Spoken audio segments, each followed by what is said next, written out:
जंगल में एक खूबसूरत सुबह थी। पेड़ हरे भरे थे। पक्षियों की चहचहाहट गूंज रही थी।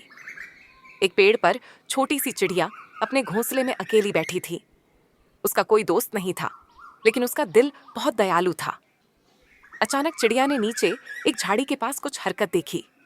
वह उड़कर नीचे गई तो देखा एक छोटा खरगोश जमीन पर पड़ा था।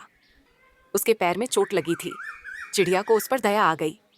चिड़िया ने पत्तों से खरगोश की मरहम पट्टी की और उसे खाने के लिए कुछ बीज दिए। खरगोश मुस्कुराया। उस दिन से दोनों की दोस्ती शुरू हो गई। हर दिन चिड़िया और खरगोश साथ खेलते, कभी नदी किनारे, कभी पेड़ों के बीच। चिड़िया गाती और खरगोश नाचता। जंगल में उनकी दोस्ती की मिसाल बनने लगी। एक दिन जंगल में एक नया जानवर आया, एक प्यारा सा डॉगी। वह इंसानों से बिछड़ गया था और अब जंगल में रास्ता ढूंढ रहा था। डॉगी भूखा और डरा हुआ था। जब चिड़िया और खरगोश ने उसे देखा तो बिना डरे उससे बात की और खाना भी दिया। डॉगी ने पहली बार खुद को सुरक्षित महसूस किया। अब जंगल में ये सबसे अच्छे दोस्त थे। तीनों हर दिन कुछ नया करते।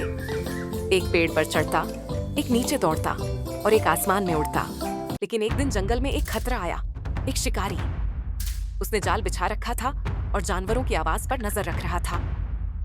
डॉगी जंगल के एक कोने में घूमते हुए शिकारी के जाल में फंस गया।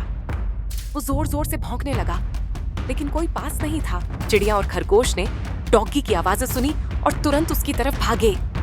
जब उन्होंने उसे फंसा हुआ देखा तो चिड़िया उड़कर ऊंचाई से जाल को देखा और योजना बनाई।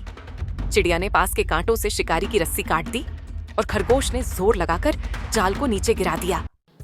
डॉगी आजाद हो गया। जब शिकारी लौटा तो तीनों ने मिलकर शोर मचाया। चिड़िया ने उसकी टोपी उड़ाई, डॉगी ने दौड़ाया और खरगोश ने रास्ता रोका।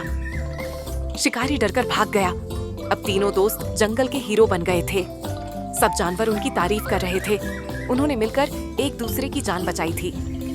चिड़िया बोली, असली दोस्ती वही होती है जो मुसीबत में साथ दे। खरगोश और डॉगी मुस्कुराते हुए बोले, हमेशा साथ। जंगल में फिर से शांति और खुशी लौट आई। तीनों दोस्त एक पेड़ के नीचे बैठकर हंस रहे थे और आसमान में उड़ रही थी दोस्ती की एक नई उड़ान। वीडियो पसंद आए तो लाइक करो, कमेंट में बताओ सबसे प्यारा कौन लगा और थ्रिल टून को सब्सक्राइब जरूर करना।